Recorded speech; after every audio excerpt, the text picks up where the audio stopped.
वर्णं रघुवर विमल यशो गोदायक फलचारि सियावर रामचंद्र की जय। मुदित अवधपति सकल सुत बधुन समेत निहारि जनु पाये महिपाल मणि क्रियन सहित फलचारि।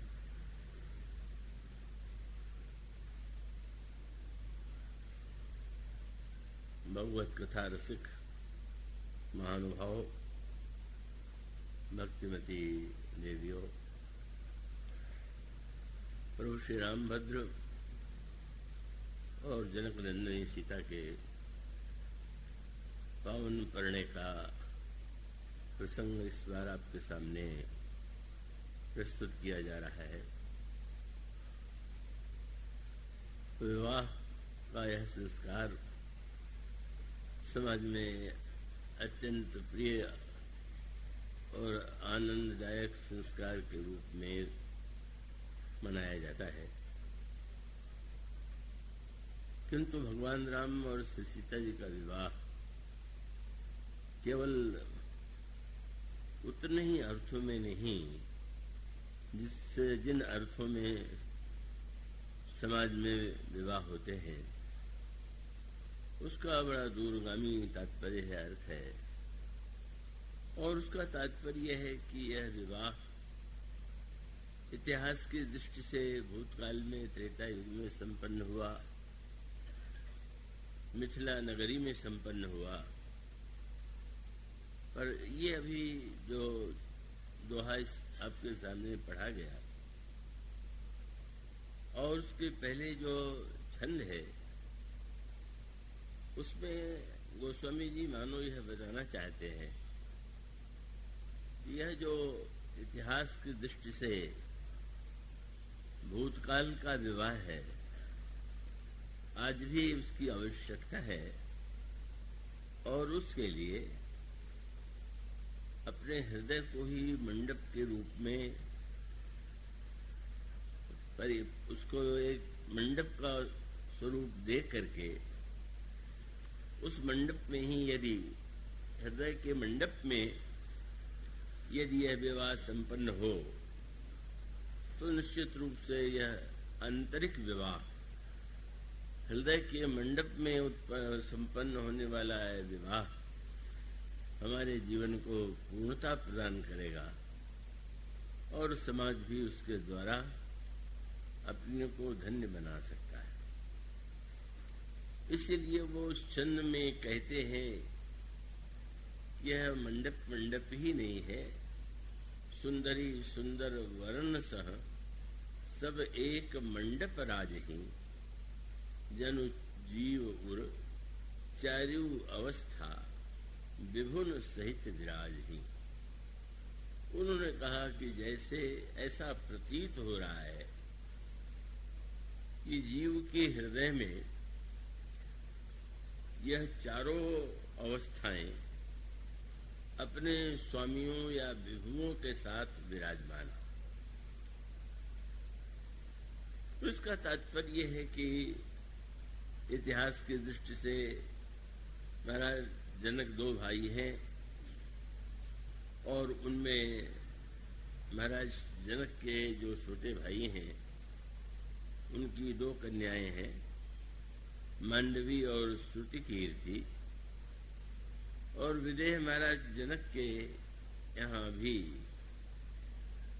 सुनैना जी के गर्भ से जिनका जन्म हुआ है वह उर्मिला जी, और एक यज्ञ करते हुए पृथ्वी में हल चलाते हुए जिस दिव्य कन्या का दर्शन प्राप्ति उन्हें हुई, उसे उन्होंने बड़े स्नेह से कन्या के रूप में देखा और इस तरह से शरीर से जन्म न लेने पर भी वे महाराज जनक की विदेह की पुत्री हैं। और इस तरह ये जो चार कन्याएं हैं, इनको गोस्वामी जी कहते हैं कि इनमें तीन कन्याएं तो प्रत्येक व्यक्ति के जीवन में निरंतर सक्रिय रहती हैं जिस समय हम जागृत रहते हैं, जागते हैं, वह मानो जागृत अवस्था है।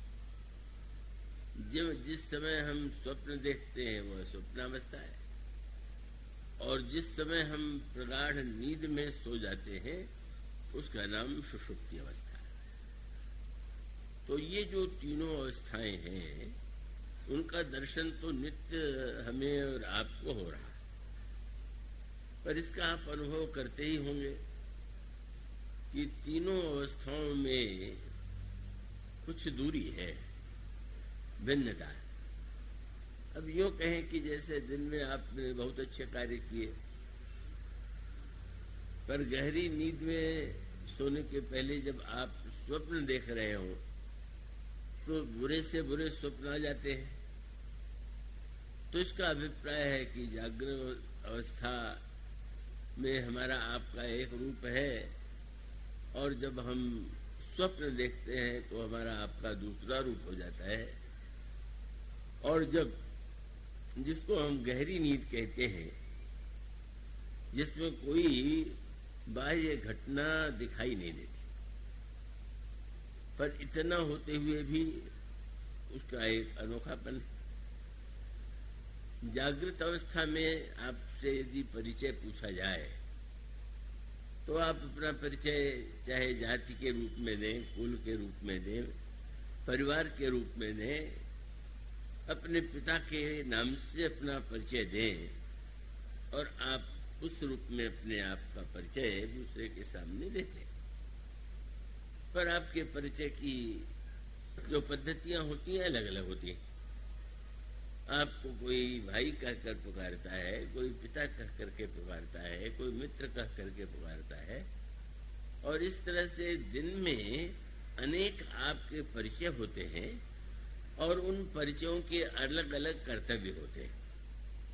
और इस तरह से जागृत अवस्था में भी आप अपना परिचय कितने रूपों में नहीं देते, और जब आप स्वप्न में होते हैं तो उसमें भी आपका परिचय होता है, पर वो बड़ा अटपटा होता है। तो वो कोई जैसे दिन में परिचय का एक तार्किक रूप है, वो सपने में वैसा रूप नहीं होता है। और जिसको सुषुप्त कहते हैं उसमें आप का परिचय क्या है? सपने में भी आपका एक परिचय है, जैसा आप उस समय देख रहे हैं। जागते हुए भी आपका एक परिचय है, लेकिन जब आप गहरी नींद में होते हैं तो आपकी जाति कौन सी है, आपका कुल कौन सा है, आपका परिचय क्या है, आपका संबंध का क्या है, आपका नाम क्या है, का उस समय इनमें से एक का भी आपको भान नहीं होता। पर भान न होने पर भी कैसी अनोखी बात है। दिन में आप अपने आपको अनेक रूपों में दूसरों के सामने रखते हैं, सपने में आप नए नए रूपों में कभी सुख और कभी दुख का अनुभव करते हैं। पर गाढ़ी नींद में जब आपको अपना कोई भान नहीं होता तो उस समय आपकी स्थिति इतनी आनंद में होती है कि अगर आपको कोई सपना ना आवे और अच्छी नींद आ जाए तो उठने के बाद आप बहुत अपने आप को ऐसा हल्का आनंद में अनुभव करते हैं, और आप कहते हैं कि भाई अब तो बहुत अच्छी नींद आई। तो ये जो व्यक्ति के विभिन्न रूप सामने आते हैं, इसी को दृष्टिगत रख करके गोस्वामी जी ने दोहावली रामायण में व्यक्ति के सामने दो प्रश्न रखे। मैं आशा करता हूँ कि आप बहुत एकाग्रता से उसे सुनेंगे। अब स्वाभाविक है कि हम और आप अपने लिए मैं शब्द का प्रयोग करते हैं, मैं ये हूँ, और फिर कुछ वस्तुओं के लिए या किन्हीं के लिए आप कहते हैं मेरा है। तो मानो मैं और मेरा जो है यही हमारा आपका परिचय है, और यह मैं और मेरेपन का परिचय ही स्नेह का भी कारण बनता है और विरोध का भी कारण बनता है। जिसको आप मैं और मेरा समझते हैं उसके प्रति आपका राग होता है, और जिसमें आपका मेरापन नहीं होता है उनके प्रति या तो आपके मन में विरोध हो सकता है या आपके मन में उदासीनता हो सकती है। तो अब इसी को आप पढ़ते हैं कि जब लक्ष्मण जी ने भगवान राम से प्रश्न किया कि माया क्या है। लोग कहा करते हैं माया का बंधन बड़ा कठिन है, माया से छूटना बहुत संभव नहीं है। तो कोई माया एक स्त्री हो और वो लोगों को बंधन में बांधती हो, ऐसा नहीं। भगवान राम ने लक्ष्मण से कहा कि इस माया की विशेषता है कि इसका निर्माण व्यक्ति ने स्वयं किया और अपने बनाई गई माया में ही वो बंधा हुआ है। और उसका परिचय उन्होंने क्या कह करके दिया, मैं अरु मोर तोर तय माया, जय विष कीन्हे से जीव निकाया। बस तो सारा संसार बन गया है मेरे और तेरेपन, मैं और मेरा, तू और तेरा, और इसी को लेकर के समाज में हमारा राग द्वेष और नाना प्रकार के व्यवहार की समस्याएं उत्पन्न होती रहती हैं। अब ऐसी स्थिति में स्वाभाविक है मेरा और तेरापन है, मैं और मेरापन है, तो माया के बंधन में हम बने हुए। दोहरी रामायण में गोस्वामी जी प्रत्येक व्यक्ति के सामने एक प्रश्न रखते हैं, एक सवाल रखते हैं। उन्होंने पूछा कि तुम नित्य कहा करते हो ये मेरा है, तो उसमें वे कृष्ण कहते मोर मोर तू कह से नित, तू कहू को निज नाम। तुम पहले बताओ कि तुम कौन, और तब जब तुम यह कह दोगे कि मैं ये हूं, तो उसके बाद तुमको यही बताना है कि तुम्हारा फिर मेरा क्या। पहले तुम अपना नाम बताओ, तब तो कहेंगे हमें तो मालूम हमारा नाम भी है, पर आपके परिवार में आपके परिचित, आपके मित्र आपका अलग अलग नाम लेते हैं, अलग अलग रूपों में आपको पुकारते हैं। तो गोस्वामी जी पूछते हैं कि इनमें से आपका सही नाम क्या है, और उसके बाद ये बताइए कि इस नाते से आपका मेरापन क्या है। बड़ा सीधा सा पर बड़ा उलझन से भरा हुआ प्रश्न है। पूछा जाए तो लोग बड़ी सरलता से उत्तर दे देंगे, पर जो विचार पूर्वक उत्तर देना चाहेगा उसे तो सोचना पड़ता है कि सचमुच इसका उत्तर क्या है।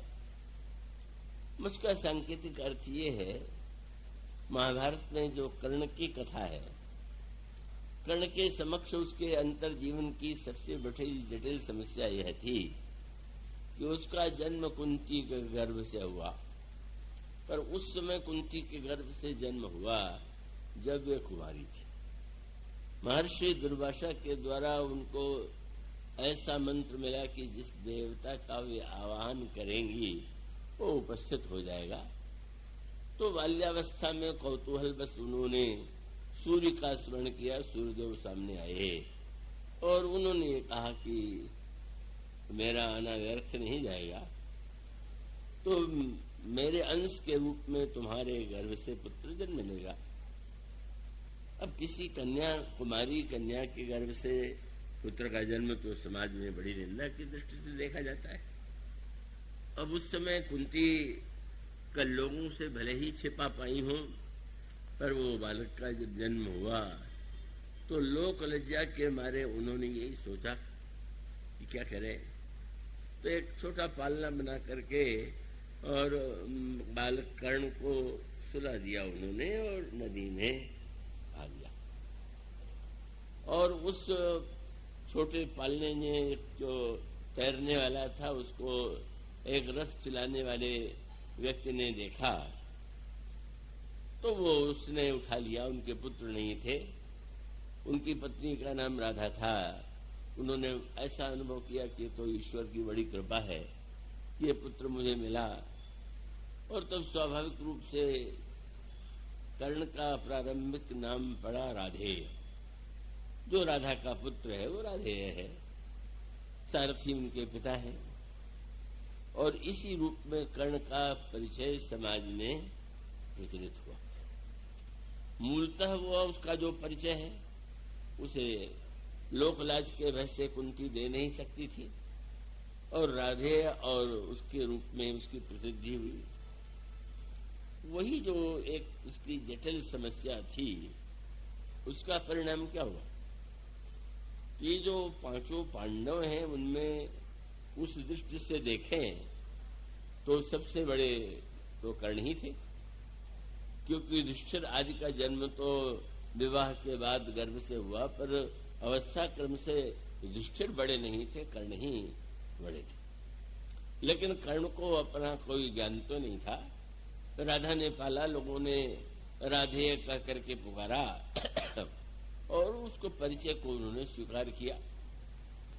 और सूर्य का अंश होने के नाते बालक बड़ा तेजस्वी था, अद्भुत था, और क्रमशः उसने विद्या प्राप्त की, अस्त्र शस्त्र का ज्ञान प्राप्त किया। पर बाद में एक ऐसी अटपटी सी बात है कि कर्ण का वध किसने किया? अर्जुन ने किया। अर्जुन कर्ण के छोटे ही भाई हैं, और कर्ण के मन में भी अगर किसी के वध का संकल्प था तो अर्जुन के वध का संकल्प था। बड़ी अद्भुत बात थी। कर्ण ने अपने जीवन को अर्पित कर दिया दुर्योधन के लिए, और अर्जुन आदि जो है वो तो युधिष्ठिर के अनुगामी है ही है।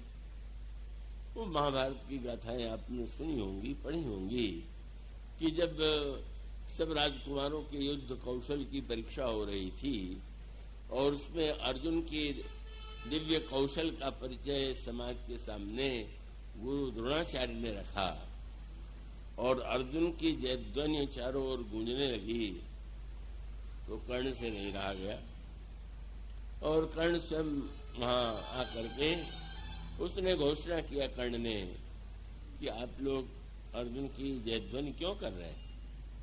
अर्जुन ने जितना अपना कौशल प्रदर्शित किया है मैं उससे दिखा सकता हूं। तो हल्का मिट गया। तो ऐसी स्थिति में अब तो दिखाई ही पड़ा कि यह व्यक्ति बड़ा तेजस्वी है और वो चुनौती दे रहा है। तो भीम ने एक प्रश्न करके उसको अपमानित करने की चेष्टा किया। भीम ने कहा कि ये राजकुमारों की परीक्षा का एक अवसर है, तो इसमें तो राजकुमार ही भाग ले सकते हैं, सभी लोगों के भाग का यहाँ प्रश्न नहीं है। तुम परिचय दो कि तुम किस राजा के पुत्र हो। अब बड़ा कर्ण के लिए दुख का एक क्या कह सकता है, और कर्ण स्वभाव से यूं व्यवहार में विनम्र भी बहुत है।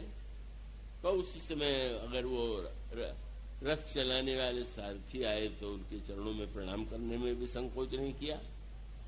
तो यही कहा व्यंग करते हुए भीम ने कि एक सूत पुत्र जो है राजपुत्र से युद्ध करने के लिए या उसके सामने चुनौती देने के लिए योग्य नहीं। पर दुर्योधन ने उस दृश्य को देखा। दुर्योधन के मन में प्रारंभ से ही विद्वेष है पांडवों के प्रति, और तब दुर्योधन ने सेवकों को आज्ञा दिया, सिंहासन लाओ, तीर्थों का जल ले आओ, और सिंहासन पर बैठने की आज्ञा दुर्योधन ने कर्ण को दी। राज तिलक किया और ये कहा कि मैं इन्हें अंग देश का राजा बनाता हूं। उसका अभिप्राय है कि अब तो बराबरी की बात हो गई। अब ये कह करके कर्ण की उपेक्षा नहीं की जानी चाहिए कि वो राजकुल में नहीं। अब उसका परिणाम ये हुआ कि कर्ण के मन में ऐसी कृतज्ञता की भावना का उदय हुआ कि जिसने मुझे अपमान से बचाया और एक सूत पुत्र को राजा के रूप में राज्य दे दिया, उससे बढ़कर के मेरा हितैषी और मित्र कौन है। और मैं निश्चित रूप से यह अपने इसके बदले में दुर्योधन के लिए अपने को चाहे जो कुछ करना हो वो करूंगा। इस प्रकार की गाथा आती। अब स्वाभाविक था, और वो दुर्योधन के मन में कर्ण का जो एक शौर्य था, उसकी वीरता थी, इस पर बड़ा विश्वास था, अद्वितीय योद्धा। और उसको ये भी लगता था कि अगर मैं विजय प्राप्त करूंगा पांडवों पर तो कर्ण के द्वारा। वो कथा अनेक आयामों से होती हुई अंत में एक सूत्र सामने आता है। विद्वेष बढ़ता गया और बढ़ने के बाद युद्ध की स्थिति आ गई। भगवान कृष्ण दूत बन करके युद्ध रोकने के लिए आए। हस्तिनापुर में आकर के उन्होंने धृतराष्ट्र की सभा में संधि का प्रस्ताव किया और ये कहा कि यह युद्ध बड़ा विनाशक होगा। आप लोग यदि आधा राज्य नहीं तो 5 ग्राम ही पांडवों को दे दें, ये युद्ध नहीं होना चाहिए। पर दुर्योधन ने कहा कि ना ना, आधा 5 गांव की बात, सूच्य ग्रम दास्यामी बिना युद्ध ने केशव, सुई के बराबर भूमि में भी मैं युद्ध के बिना नहीं दे सकता। श्री कृष्ण लौटने लगे, पर भगवान कृष्ण ने जो कार्य किया उसको बहिरंग दृष्टि से देखें तो राजनीति की अनुभूति होती है और अंतरंग दृष्टि से देखें तो वह तत्वज्ञान। तत्वज्ञान का अभिप्राय यह है कि आप जब कोई अपना परिचय मान लेते हैं तो उस परिचय के पीछे क्या सचमुच आप वही होते हैं क्या? आप इस जन्म में ब्राह्मण हैं, आपने माना कि मैं ब्राह्मण हूं, पर अगर पुनर्जन्म का सिद्धांत है और तो सनातन धर्म में ही है, तो क्या आप दावा कर सकते हैं कि पूर्व जन्म में भी आप ब्राह्मण थे? या क्या आप ये दावा कर सकते हैं कि अगले जन्म में भी आपका जन्म ब्राह्मण कुल में ही होगा? इसका क्या अर्थ हुआ कि आप थोड़े समय के लिए एक जीवन में ये कह देते हैं मैं ब्राह्मण हूं और फिर आप एक गर्व पाल लेते हैं मैं श्रेष्ठ हूं क्योंकि मेरा जन्म हुआ। मानो ये जो परिचय है व्यवहारिक अर्थों में अगर व्यक्ति उसको काम चलाने के लिए स्वीकार करे तो समस्या नहीं, और नहीं तो एक बार ये तो प्रचलित शायद यहाँ भी होगा, सर्वत्र यह बात प्रचलित है कि महाभारत का ग्रंथ जो है अपने घर में नहीं रखना चाहिए, इसलिए बहुत से लोग महाभारत अपने घर में नहीं रखते। तो एक बार किसी ने मुझसे कहा कि देखिए कितना हमें विश्वास है कि महाभारत नहीं रखना चाहिए, आपकी इस विषय में क्या राय है? मैंने कहा मैं महाभारत रखने में बुराई नहीं है, महाभारत होने में बुराई है। रख लेने के बाद अगर महाभारत होने भी लगे, समस्या डर यही है कि ग्रंथ ही नहीं वो समाज में आपके परिवार में भी महाभारत शुरू हो जाए। तो इसका अभिप्राय ये है कि कई बार व्यक्ति जो है वो कैसी विचित्र सी बात लगती है, पांडव कौरव ये सबके सब तो भाई ही है, एक ही परिवार के सदस्य हैं, लेकिन सबने अपने आप को, और उसमें भी केंद्र में कर्ण का परिचय सबसे अनोखा है, और कर्ण के साथ समस्या यह है कि वो परिचय वो भी नहीं उसको ज्ञात है कि जो उसका व्यवहार के अर्थ में भी परिचय है। भगवान कृष्ण ने जब मैं उनको विदा किया जाने लगा तो उन्होंने कर्ण भी विदा करने के लिए आए हैं, तो विदा करना है, तो जब कर्ण विदा करने के लिए साथ में आए तो कर्ण से भगवान कृष्ण ने कहा कि मैं ये चाहूंगा कि आप थोड़ी देर के लिए मेरे रथ पर बैठ जाए।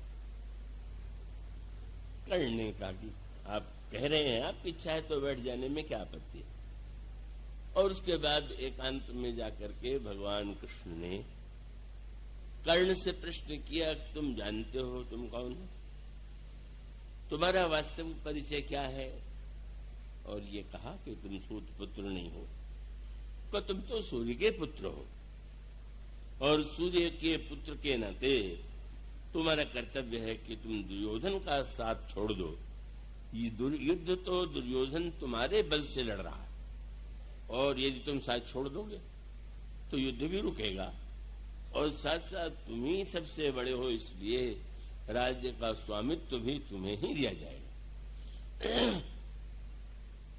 अब इसको राजनीति कह लीजिए, आजकल तो राजनीति का बड़ा बोलबाला है, तो राजनीति तो समाज में सदा से रही है कि बड़े राजनीतिज्ञ थे, कर्ण को फोड़ने की चेष्टा कर रहे थे, लेकिन यह तो जिन्हें हम भगवान कहते हैं उनके श्री कृष्ण के साथ न्याय नहीं है तो अन्याय है। वे फोड़ने की चेष्टा करें या कोई वो ऐसी उनके मन में वृत्ति हो, ये तो उनके स्वरूप के अनुरूप नहीं।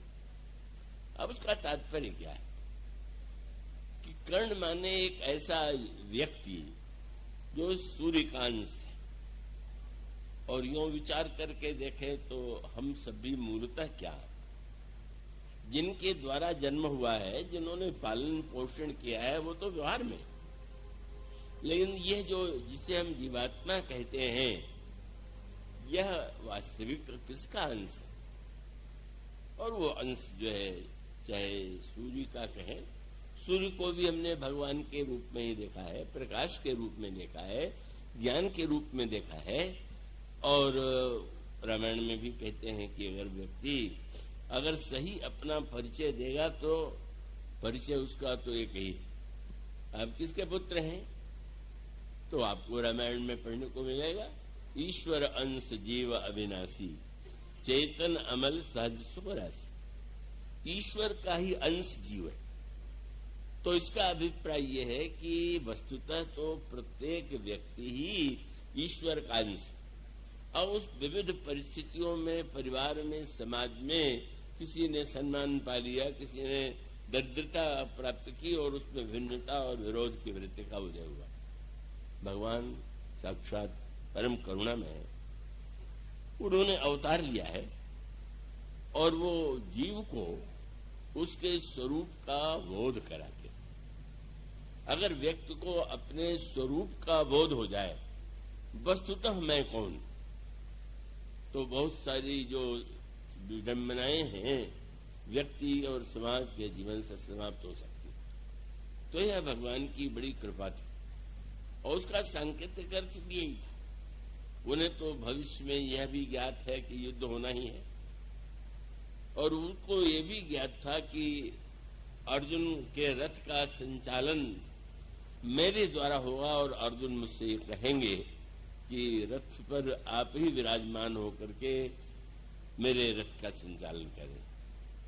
तो सूत्र उन्होंने बताया, भक्त में और जिन्हें हम भक्त नहीं मानते उनमें क्या अंतर है? भगवान का या तो आप अर्जुन के समान हो, जो भगवान से प्रार्थना करें कि आप मेरे जीवन रथ पर बैठ करके उसको सही दिशा में जिधर उचित समझें उधर ले चलिए। यही अर्जुन ने किया। भगवान कृष्ण सारथी, और रामचरितमानस में भी भगवान श्री राम जब विजय के लिए धर्मरथ की आवश्यकता का वर्णन करते हैं, तब उन्होंने कहा कि जो नाना प्रकार के सद्गुण हैं वही मानो रथ के अलग अलग भाग, और उसमें उन्होंने रथ का पहिया, रथ की ध्वजा, रथ के अन्य अंग और उसके पश्चात घोड़े और लगाम, पर सबसे महत्व का सूत्र भगवान राम ने भी यही दिया, सौरज धीरज तेहि रथ चाका, सत्यशील दृढ़ ध्वजा पताका, बल विवेक दम परित घोरे, क्षमा कृपा समता रज जोरे। पर केंद्र में घोड़े अच्छे हो, रथ अच्छा हो, यह तो है ही, पर घोड़े तो चलेंगे उसी के द्वारा जिस दिशा में सारथी ले जाएगा।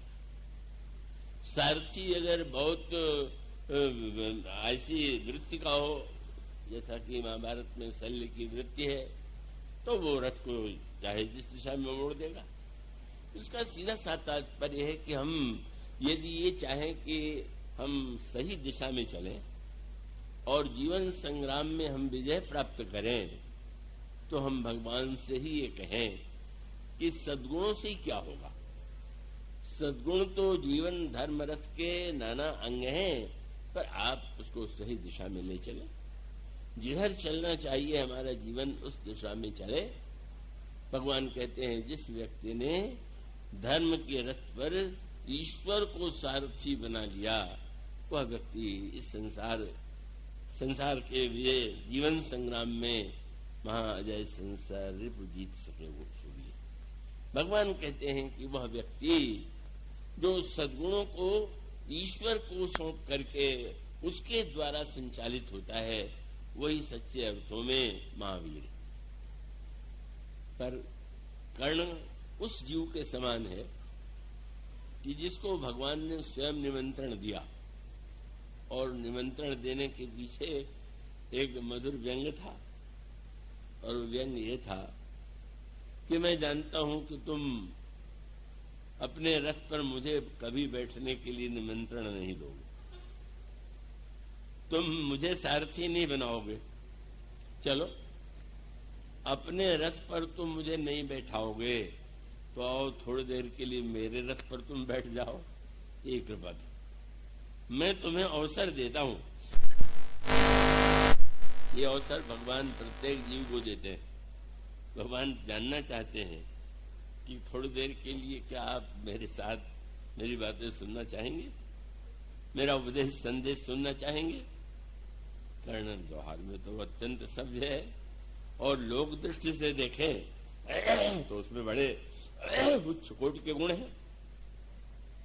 पर भगवान ने जब ये कहा तो कितनी सुंदर बात थी। भगवान का तात्पर्य है कि तुम जानते नहीं हो कि सूर्य के पुत्र हो, इसीलिए तो इस प्रकार का कार्य तुम कर रहे हो जो तुम्हारे लिए उचित नहीं।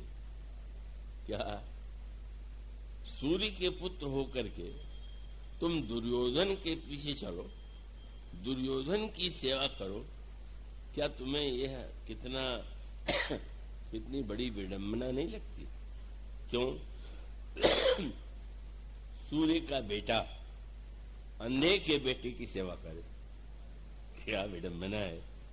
अंधा माने सूर्य हो तो उसको क्या अंतर पड़ता है, न हो तो क्या अंतर पड़ता है, उसको तो कभी दिखाई नहीं देता है। उन्होंने कहा कि देखो सूर्य तो प्रकाश का देवता है, सूर्य तो दृष्टि का देवता है, और उसी में दिखाई देता है। तो सही देखना भी तो जीवन के लिए धर्म का निर्णय करने के लिए आवश्यक है।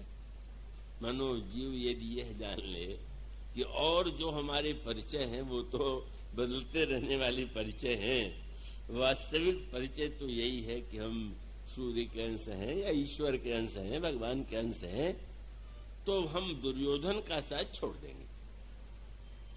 दुर्योधन माने ये जो परिवार है, दुर्योधन माने कब यह जो अहंकार है, साकार अगर किसी के रूप में आप देखना चाहें तो दुर्योधन। जब वो कह देता है कि एक सुई के बराबर भी भूमि नहीं देंगे, अभिमान, प्रचंड अभिमान का वो रूप, दुशासन काम का रूप, धृतराष्ट्र मोह का रूप है।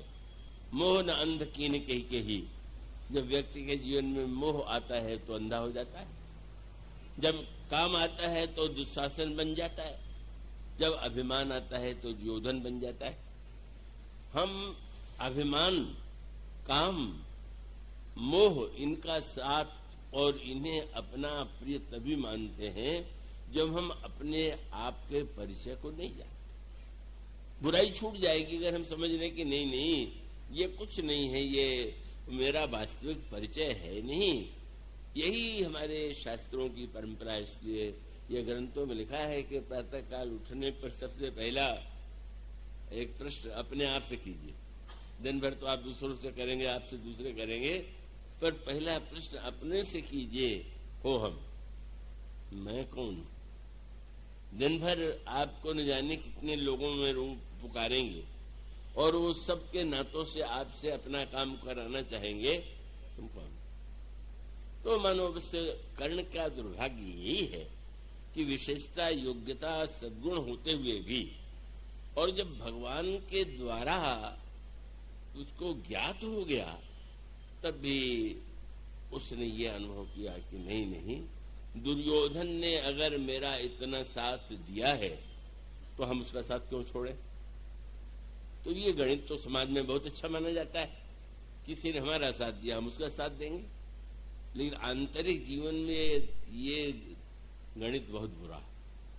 हम बुराई, किसी से पूछा गया कि आपको क्रोध छोड़ देना चाहिए, बोले तो लड़कपन से मेरी आदत है। अब आपको लड़कपन से क्रोध आता है, आपको काम सताता है, आप इसलिए नहीं छोड़ेंगे कि वो पहले से आपका साथी, उसके ये मानो हम अपने आप को न पहचान पाने के कारण ही इस प्रकार से वह मान लेते हैं जो हमें नहीं मानना चाहिए। वो तो दुर्योधन क्या कोई बड़ा उदार था कि उसने कर्ण को इतना सम्मान दिया। अब कोई बकरे को खरीद कर लावे और उसको नित्य बढ़िया से बढ़िया भोजन दे, तो क्या उसे प्रसन्न होना चाहिए कि अरे उसके घर में था तो मुझे तो बहुत थोड़ा मिलता था, यहाँ तो बढ़िया से बढ़िया पदार्थ खिलाया जा रहा है। क्योंकि उसकी योजना तो है कि बकरा जितना मोटा होगा उतना ही उसका मांस अधिक मात्रा में मिलेगा। तो दुर्योधन का उद्देश्य तो यही था कि साथी रहेगा, कर्ण तो हमारे लिए युद्ध करेगा, बलिदान होगा, तो स्वार्थ के लिए ही कर रहा था।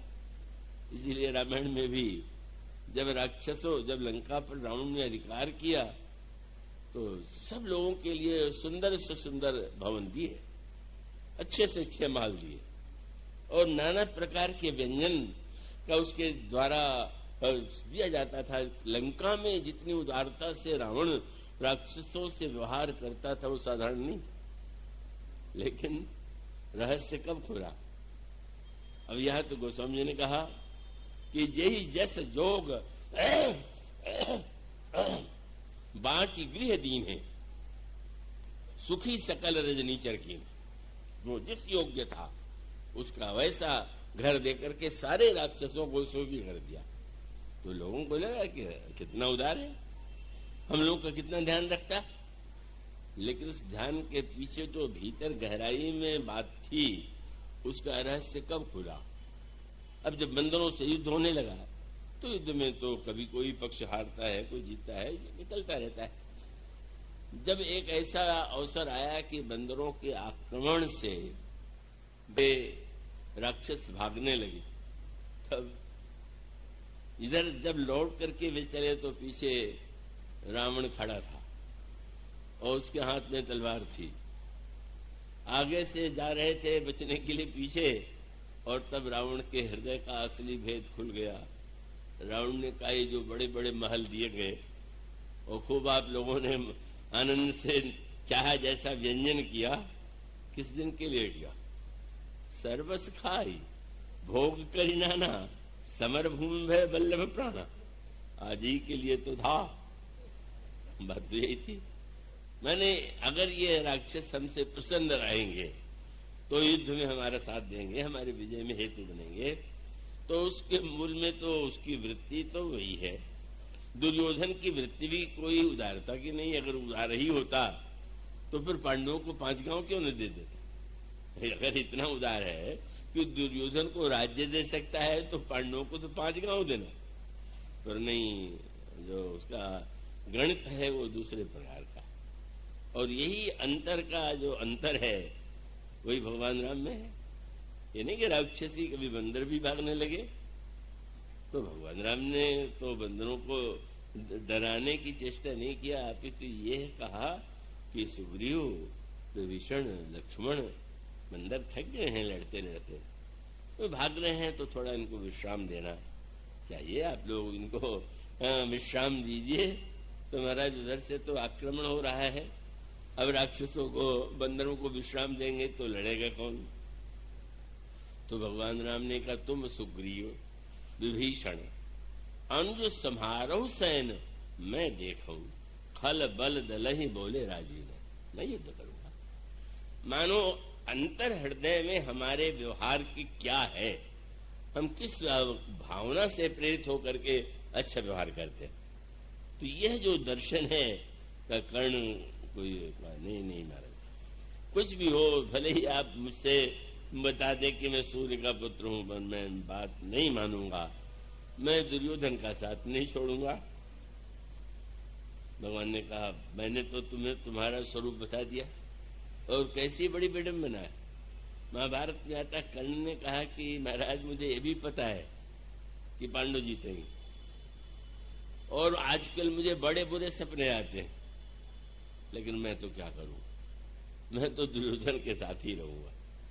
मानो यही जीव की विडंबना है। जान जा रहे हैं, जानते हैं, समझते हैं, लेकिन समझने के बाद भी हमारे व्यवहार में अंतर नहीं आता, हम बुराइयों को नहीं छोड़ पाते।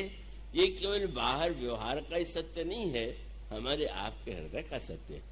हम बुराइयों को क्यों नहीं छोड़ पा रहे, हम बुराइयों से क्यों नहीं बच पा रहे हैं? उसका एकमात्र कारण यह है कि हम भगवान की वाणी को सत्य मान करके अगर हम उनके संकेत पर चलने का अभ्यास कर लें तो हमारा जीवन धन्य हो सकता है। और इसलिए गोस्वामी जी दोहौली रामायण में भी, शास्त्र में ये कहते हैं कि जिस मैं और मेरेपन के आधार पर आप सब कुछ कर रहे हैं, आप पहले यह पता लगा लीजिए कि मैं कौन, कि मैं ये हूं तो मेरा कौन है। इसलिए दोहौली रामायण में कहते मोर मोर कह कह से नित तू कहू को निज नाम। अगर समझने वाला है, किसी ने तो कहा महाराज ये आपकी पहेली समझ में नहीं आ रही, हम तो जानते हम ये है, हमारा ये नाम है। वो समझ ने कहा देखो अगर तुम इसको समझ लोगे तो तुम्हारे सामने दो ही मार्ग, अगर समझ लो तो बोले मोर मोर कह कह तू कही को निज नाम कह चुप साधे, चुप हो जाओ, बोलो मत। परिचय, एक महात्मा से किसी ने पूछा महाराज आपका घर कहाँ है? उन्होंने कहा उसी को खोजने के लिए तो निकला हुआ हूं, ये कहाँ है? इसका अभिप्राय तो यही हुआ कि सही अर्थों में को समझ कह चुप साधे सुनी समझे। महाराज अभी बात समझ में नहीं आ रही है तो कह तुलसी भजो राम, राम नाम का जप करो, राम का भजन करो, अपने आप समझ जाए। यह जो धनुष यज्ञ का विवाह का प्रसंग है, यह दार्शनिक भी है और व्यवहारिक भी है। व्यवहार की कोई ऐसी शिक्षा नहीं है जो इसमें आपको न मिले, पर उसका मूल उद्देश्य तो परमार्थ तत्व की उपलब्धि है। और परमार्थ तत्व का जो ज्ञान होता है तब व्यक्ति को जीवन में ऐसा अनुभव होता है कि बाहर के लोग हमें क्या समझते हैं ये बात जाने दें, पर हम सचमुच भीतर से क्या हैं, कैसे हैं। इसीलिए आप यह पाएंगे, जो चर्चा कल भी चल रही थी, कि वो दोनों पक्ष चल रहा है। इतिहास की दृष्टि से पढ़ें तो कितनी अच्छी बारात आई, कैसा स्वागत हुआ, कैसे गीत गाए गए, कितना विविध प्रकार के वस्तुओं को उपहार के रूप में दिया गया, वह सब वर्णन है। पर मूलतः जो है उस प्रसंग पर अगर आप ध्यान देंगे तो ये प्रसंग जो है समर्पण का प्रसंग है। समर्पण का प्रसंग कल आप लोगों में से बहुत से लोग थे ही और आज और भी नहीं होंगे, तो उसमें सूत्र वही है कि महर्षि विश्वामित्र हैं जिन्होंने क्षत्रिय और ब्राह्मण के संदर्भ में जाति को ही तो महत्व दे दिया। का वो क्षत्रिय जाति में जन्म हुआ, वशिष्ठ ब्राह्मण हैं और उनके सामने उनको पराजित होना पड़ा, तो उन्होंने सोचा कि देव बलम क्षत्रिय बलम ब्रह्म तेजो बलम बल, धिक्कार है, क्षत्र बल किसी काम का नहीं है, ब्रह्म तेज ही सब कुछ है, मैं ब्राह्मण बन के दिखाऊंगा। तपस्या के द्वारा ब्राह्मण के रूप में उन्हें सम्मान दिया गया, स्वीकार किया गया, और तपस्या के द्वारा बड़ी से बड़ी उपलब्धि जो है उन्होंने कर लिया।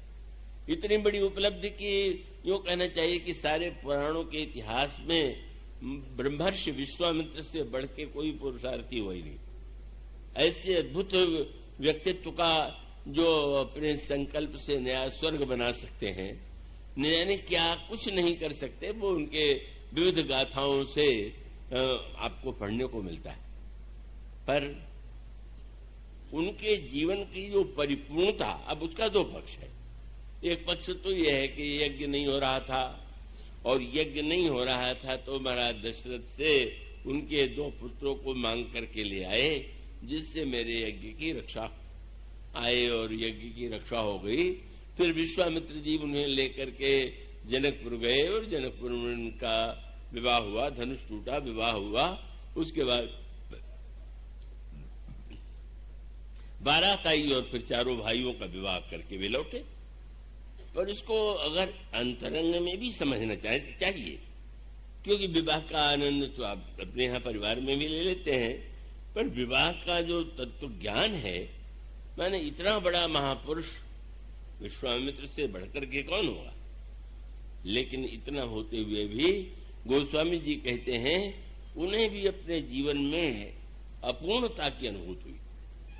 तो मैंने बड़ी विजय प्राप्त कर लिया पर ताड़का को नहीं जीत पाया, सुबाहु मारीच को नहीं जीत पाया, और तब यह चिंता उत्पन्न हुई, गाधि तनय मन चिंता व्यापी हरि बिनु मरहि निश्चर पापी।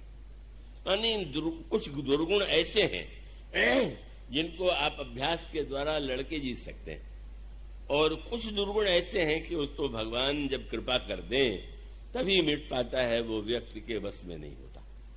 तो विश्वामित्र को यह अनुभव होना एक बहुत ऊंची बात है। एक सफल व्यक्ति को जब ये लगने लगे कि नहीं नहीं, मैं इतना सफल तो नहीं हूं कि मैं सब कुछ कर सकता हूं, यह अनुभूति ही उन्हें जब लेने के लिए प्रेरित करती है। और जब वे श्री राम और लक्ष्मण को लेकर के आते हैं, अब वहां पर क्रम आप देखेंगे। क्रम क्या है? विश्वामित्र तो महान राजा के रूप में शस्त्रों के भी ज्ञाता थे, ब्रह्मर्षि के रूप में शास्त्र के भी ज्ञाता, और गायत्री मंत्र के दृष्टा। इससे बढ़कर के कौन सा महान सम्मान होगा? गोस्वामी जी ने संकेत यह किया कि अब वो श्री राम और लक्ष्मण को लेकर के चले। अब उस पूरे प्रसंग को उस संदर्भ में देखिए, बड़ा स्वाभाविक था। महर्षि विश्वामित्र तो पैदल ही यात्रा करके आ गए थे। तो क्या ये ऐसा आप सोच सकते हैं कि दशरथ जी ने ये न कहा हो कि महाराज जब पुत्रों को ले ही जा रहे हैं, और गुरु वशिष्ठ ने जिनसे उनका विरोध था, इसका फिर वही सूत्र है कि इतने सब कुछ उपलब्धियों के बाद वशिष्ठ से तो उनका विरोध कम नहीं हुआ था। सब कुछ उन्होंने, भले ही गायत्री मंत्र के दृष्टा बन गए, महानतम परिपूज्य बन गए, पर वशिष्ठ से उनका जो विरोध था वो नहीं मिटा था। यह वशिष्ठ से विरोध न मिट पाने का अर्थ यह है कि कहीं न कहीं गहराई से कोई बात हृदय में इतनी बैठ जाती है कि वो निकाले नहीं निकलती, और वो जब निकाले नहीं निकलती है तब वो तो ईश्वर ही यदि कृपा करे तो हमारे अंतःकरण में गहराई से बैठा हुआ वह दोष मिटता है। तो अब संकेत तो यही है कि झगड़ा भी इसीलिए हुआ था कि वशिष्ठ जी से उन्होंने राजा के रूप में कहा कि ये कामधेनु जो इतनी बड़ी विलक्षण गाय है कि सबकी कामनाएं पूर्ण कर सकती है, आप मुझे दे दीजिए। और आप तो यज्ञ करते हैं, आपको तो घी दूध घी यही चाहिए, और आपको तो कोई कामधेनु का कोई उपयोग नहीं है, मुझे दे दीजिए। नहीं, उन्होंने कामधेनु को लेकर के विवाद प्रारंभ हुआ, और विवाद समाप्त कहाँ हुआ? अब जब श्री राम और लक्ष्मण को मांगने आए तो श्री राम और लक्ष्मण तो विश्वामित्र जी के वो गुरु वशिष्ठ की शिष्य हैं। ये राजकुल जो है वो तो वशिष्ठ जी का ही यजमान ये है, और आप जानते हैं कि विश्वामित्र जी इस कुल के लोगों को कष्ट भी कम नहीं देते रहे। हरिश्चंद्र के इतिहास में जो कुछ पढ़ने को मिलता है कि हरिश्चंद्र ने सत्य के लिए कितना त्याग किया, पर अगर इस स्थिति में परीक्षक हो जाए जैसे विश्वामित्र बने कि उनको बिकना पड़े और चांडाल के कर्म के रूप में उनको स्मशान में कर लेने की बात सोचें, पुत्र और पत्नी को भी इस प्रकार से ये विश्वामित्र जी महाराज की मनो वशिष्ठ के यजमान के प्रति भी वे सदैव नहीं है। इतने अच्छे महापुरुष पर ये कमी है, ये तो कमी कब पूरी होती है? अब फिर वही बात हो गई। पहले दिन कामधेनु मांगने आए थे, न देने पर सब कुछ हो गया। आज जब मांगने आए तो कह सकते थे कि आपको क्या अधिकार है, क्यों आप मेरे यजमान के पुत्रों को ले जाना चाहते?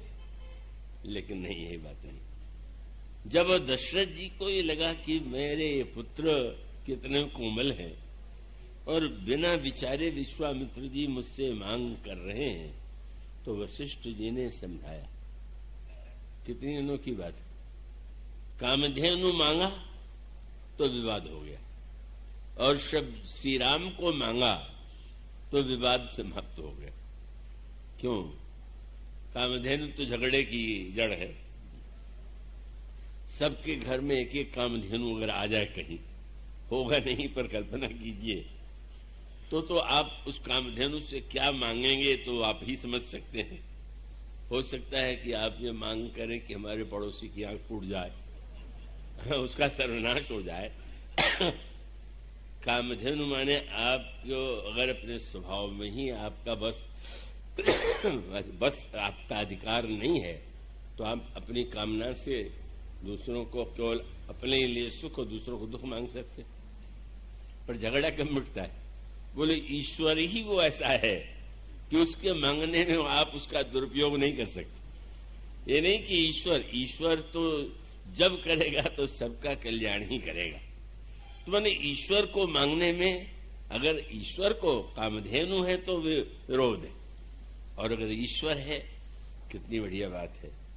विश्वामित्र ऋषि है, आज ईश्वर को मांगने आए हैं और महाराज को अवश्य देना चाहिए। मानो वशिष्ठ के चरित्र की उदारता और विश्वामित्र जी के भी चरित्र में जो परिवर्तन आया हुआ, बिना किसी संकोच के अगर वे मांगने के लिए आ गए और उनका क्रोधी रूप सामने नहीं दिखाई दिया जैसा हरिश्चंद्र आदि के इतिहास में हुआ, तो वह मानो ईश्वर ही एक ऐसा है कि ईश्वर तो सबको, जो ईश्वर को अगर सब लोग पा जाएंगे, तो अगर कोई ये सोचता है हमें ईश्वर मिल जाए और दूसरे को न मिले, तब तो इससे बढ़कर के अविवेकी कोई होगा ही नहीं। ईश्वर तो सबका ही है, सबके हृदय में है, सबको ही मिला हुआ है और सबका ही कल्याण ईश्वर जो है भगवान जैसा कहते हैं। पूछा गया महाराज आप किस पर दया करते हैं? तो उन्होंने कहा सकल विश्व यह मम उपजाया, सब पर मोरी बराबर दाया। सब मेरे द्वारा ही जब उनका सृजन हुआ है, जन्म हुआ है, तो सब पर मेरी बराबर दया। तो यह सूत्र, फिर वो क्रम दोनों चल रहा। मानो विश्वामित्र जी किस प्रकार से अभिमान छोड़ करके मांगने आए और वशिष्ठ जी ने कितनी उदारता पूर्वक श्री राम को देने में सहयोग किया। यहीं से परिवर्तन की वो प्रक्रिया प्रारंभ हुई जो व्यक्ति के जीवन में होना चाहिए। हम ईश्वर को पाना भी चाहें और हम अभिमान न छोड़ना चाहें, जाति का अभिमान पाल लें, कुल का अभिमान पाल लें, तो कैसे ईश्वर मिलेगा? वो तो सब छोड़ करके ही व्यक्ति ईश्वर को पा सकता है। और इसी प्रकार से वशिष्ठ जी बड़े प्रसन्न होते हैं कि अगर ये श्री राम लक्ष्मण को मांगने के लिए आए हैं तो इसमें कोई संदेह नहीं कि इससे बढ़कर के तो कोई अवसर होगा ही नहीं। और इसीलिए अब समर्पण की प्रक्रिया, एक समर्पण यह है कि जहां आप और हम कुछ बनना चाहते हैं, और एक स्थिति यह है कि व्यक्ति के जीवन में समर्पण की वृत्ति आ जानी चाहिए। समर्पण माने हम अधिकार की वृत्ति जमाए हुए हैं और जब ये मान लें कि तेरा मेरा मुझको कुछ नहीं, जो कुछ है सो तोर, तेरा तुझको सौंपिया क्या लागा है और।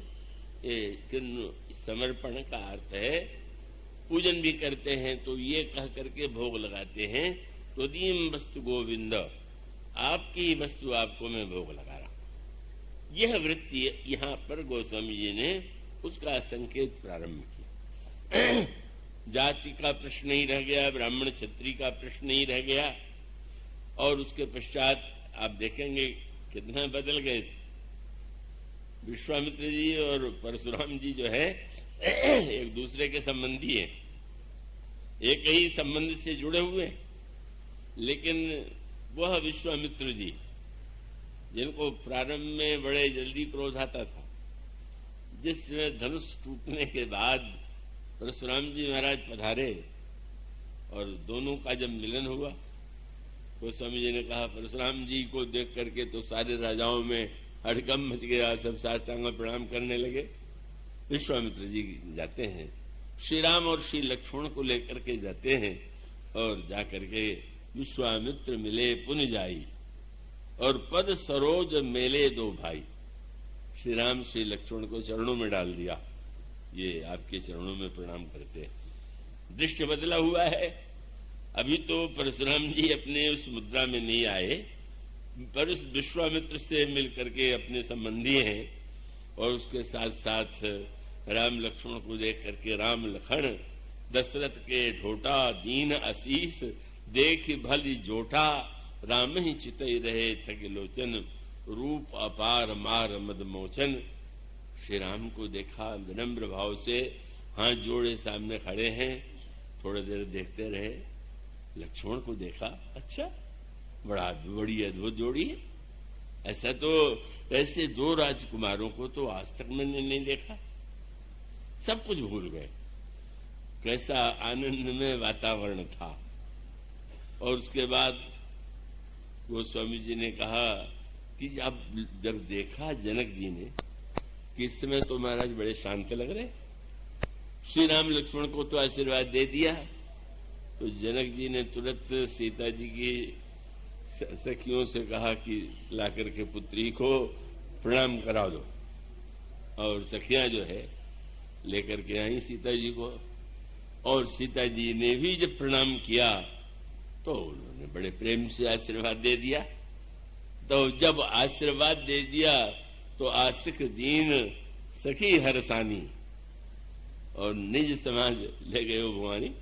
अच्छा महाराज ने आशीर्वाद दे दिया तो कहनी क्या, श्री राम लक्ष्मण को भी आशीर्वाद दे दिया, सीता जी को भी आशीर्वाद दे दिया, यहां तक तो सब ठीक था। पर अचानक सोचने लगे कि मैं यहां आया क्यों था। और तब श्री राम श्री लक्ष्मण सीता जी को नहीं ध्यान दिया तो धनुष टुकड़े में पड़ा हुआ था। वो स्वामी जी ने लिखा, देखे चाप खंड महिलारे, इतना क्रोध आया, अच्छा ये धनुष तोड़ा गया, ये धनुष मेरे गुरुजी शंकर पर, वही मैं और मेरे पन का, शंकर जी मेरे गुरु है, धनुष उनका है, तोड़ने वाले ने हमारे गुरु जी का अपमान किया, गुरु जी के अपमान का बदला लेना शिष्य का ये कर्तव्य है, इसलिए आंखें में लाली आ गई। तो सुंदर संकेत गोस्वामी जी कहते हैं, श्री राम और सीता का विवाह माने क्या, श्री राम और सीता कौन है? गोस्वामी जी ने उनके लिए जो एक शब्द लिखा वो शब्द है ज्ञान अखंड एक सीतावर। सीतावर हम लोग जयकारा बोलते हैं तो सियावर रामचंद्र की जय कहते हैं, श्री राम की जय नहीं, सियावर रामचंद्र की जय। ओ सिया और राम को गोस्वामी जी क्या कहते हैं, ज्ञान अखंड एक सीतावर मायावस्य जीव सचराचर। संसार के समस्त प्राणी माया के वशीभूत। और श्री सीता जी कौन है? बोले माया सबसे माया माहू, अन्य तो माया है और सीता मायाओं की अधीश्वरी। पर इनकी विलक्षणता यह है कि अन्य माया जहां व्यक्ति को उसका भेद बुद्धि से व्यक्ति के हृदय में दुर्गुण की सृष्टि करती हैं, वहां श्री सीता रूपा जो आदि शक्ति रूपा माया है, जो भक्ति रूपा माया है, वो जीव और भगवान को मिलाती है। और व्यक्ति को शुद्ध बुद्धि भी प्रधान वही करती हैं। जनक सुता जग जनन जानकी अतिशय प्रिय करुणा निधान की, ताके जुगपद कमल मनाऊं। जब श्री किशोरी जी प्रसन्न होती हैं तो क्या देती है? बोले जास कृपा निर्मल मति पाओ, निर्मल बुद्धि दे देती। और निर्मल बुद्धि पा करके जब कोई देखता है तो समझ लेता है ये श्री राम कौन है। इसलिए गोस्वामी कहते हैं श्री राम और सीता माने श्री राम कौन है? बोले ज्ञान अखंड एक सीतावर और मायावश जीव सचराचर। अब यह जो विवाह का प्रसंग है, इसमें सूत्र वही कि जब तक आपकी दृष्टि अखंड पर रहेगी, खंड के बिना तो कोई व्यवहार चलेगा नहीं। आप घर में रहें तो भी कमरे बनाएंगे, समाज में भी व्यवहार के लिए तो सब कुछ खंड के रूप में ही बनाया जाता है। लेकिन अखंड के उसके खंड के मूल में अखंड है, यह जिसने जान लिया कब वही व्यक्ति सचमुच भक्ति का रहस्य उसने जान लिया। काकभूषुंडी जी ये मानते थे कि भगवान केवल महाराज दशरथ के पुत्र हैं, अयोध्या में ही जन्म लेते हैं। भगवान राम ने कहा इसमें क्या कहना है, अगर आंगन में खेलना है तो फिर आंगन तो छोटा ही होगा। लेकिन उस आंगन में खेलते खेलते भगवान ने भूषुंडी को ये बताया कि व्यवहार में खंड को भले ही स्वीकार करें, पर अंत में जब वो भूषुंडी को विदा करते हैं तो कहते जाने सो ब्रह्म अनादि अज अगुण गुणाकर मोह। मैं वस्तुतः सर्वव्याप्त हूँ, केवल भक्तों को सुख देने के लिए मैं एक स्थान विशेष में लीला करता हूँ। मानो परशुराम जी जब तक अखंड को देख रहे थे, आनंद ही आनंद, और जो खंड को देखा तो याद आ गया मैं ब्राह्मणों का रक्षक हूँ, क्षत्रिय हैं यहाँ आए हुए, धनुष तोड़ने वाला क्षत्रिय है। परिचय भी आगे चल करके यही कहा कि तुमको मेरा परिचय ये ज्ञात होना चाहिए कि विश्व विदित क्षत्रिय कुल द्रोह, क्षत्रियों का मैं विरोधी, यही खंड दृष्टि। अगर तुम क्षत्रिय हो तो मैं ब्राह्मण हूं, और हैं तो हम दोनों विरोधी हैं। मानो ये जो खंड दृष्टि जब सत्य लगने लगे तो झगड़ा हुए बिना कैसे रहे। इसी खंड दृष्टि को सत्य मत मानिए, व्यवहार चलाने के लिए खंड शब्द ठीक ही है, लेकिन वस्तुतः खंड को सत्य न समझ लीजिए। इसलिए गोस्वामी जी ने कहा, फिर वो आगे चल करके वर्णन आता है सारा विवाद का है, धनुष किसने तोड़ा, अब कोई उत्तर कौन दे। तो भगवान राम ने कहा कोई आपका सेवक होगा। बड़े बिगड़ खड़े हुए, यही सेवक का लक्षण है, जो स्वामी की वस्तु को तोड़ दे। ये तो नई परिभाषा कर रहे हो, उन्हें पता नहीं था कि धनुष तोड़ने वाले यही। वो तो श्री राम को देख के कल्पना नहीं करते थे कि इस राजकुमार के द्वारा धनुष भी टूटा होगा। कितने सरल, कितने शीलवान, कितने विनम्र। उन्होंने कहा कि तुम्हारी परिभाषा तो मेरे समझ से बाहर है। और आगे चल करके लक्ष्मण जी का जो वार्तालाप था वो तो वस्तुतः परशुराम जी महाराज को सत्य का दर्शन कराने के लिए था। ऊपर से लगा कि जैसे तू मैं हो रहा है, वो कुछ कह रहे हैं, वो कुछ कह रहे हैं, पर भीतर उद्देश्य क्या था? उद्देश्य था कि परशुराम जी महाराज पहचान नहीं रहे, राम आज राम को नहीं पहचान रहे हैं, और इसीलिए आज ये स्थिति आ रही है। किसी तरह से परशुराम जी को यह अनुभव मैं करा दूं, क्योंकि ये समझ गए कि श्री राम इतने नम्र हैं कि अंत में परशुराम जी कहेंगे कि अपराध तो राजकुमार तुमने बहुत बड़ा किया, लेकिन चलो मैं क्षमा करता हूं। तो क्षमा कर देंगे तो उससे बात थोड़ी बन जाएगी। वो तो जान के लौटे हैं ये हैं कौन और वे कौन हैं, इसलिए उनको ऐसी भाषा का प्रयोग करना पड़ा। अब लक्ष्मण जी की बात सुन करके परशुराम जी का क्रोध और बढ़ जाता। उन्होंने कह दिया कि महाराज हम तो लड़कपन में बहुत सी धनु ही तोड़ा करते थे, आप पहले तो कभी नहीं आए। क्रोध की सीमा नहीं रही। लड़कपन में खेलने वाली धनु ही और यह शंकर जी का धनुष बराबर, यही शब्द आता है। रे नृप बालक कालवस बोलत तो ही न समारे, धनु ही सम त्रिपुरार धनु विदित सकल संसार। लक्ष्मण जी ने क्या कहा? लखन कहा हंसने लगे। लखन कहा हंसी हमरे जाना, सुनहु देव सब धनुष समाना। मैं तो समझता हूं सारे धनुष बराबर है। कितना बड़ा तत्व ज्ञान, व्याख्या विस्तार से करने का अवसर नहीं है। ससीम में छोटे बड़े का भेद है, पर असीम में तो कोई भेद है ही नहीं। गणित कैसे कीजिएगा असीम में कि कौन कितने टुकड़े में बटा हुआ है, कितना छोटा है।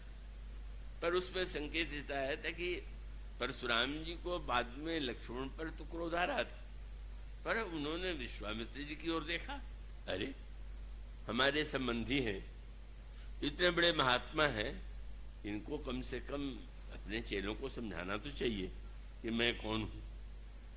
बस वही बात उन्होंने कहा विश्वामित्र जी से, विश्वामित्र तुम इस राजकुमार की ढिठाई देख रहे हो और तुम इतना भी नहीं कर सकते हो, तुम क्या चाहते हो कि तुम्हारे शिष्य का मैं सिर काट लूं?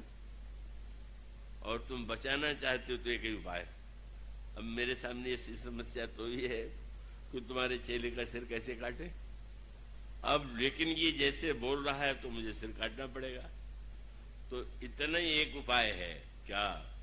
तुम हट कहु जो चहु उबारा, कही प्रताप बल रोष हमारा। मेरा इतिहास इसको सुना दो। इतने दिनों में तुमने मेरा इतिहास नहीं सुनाया, मेरा प्रताप बताओ, मेरा बल बताओ, और मैं कितना क्रोधी हूं ये भी बता दो। लेकिन विश्वामित्र की क्या दिशा है, वो तो इतने बदल चुके हैं।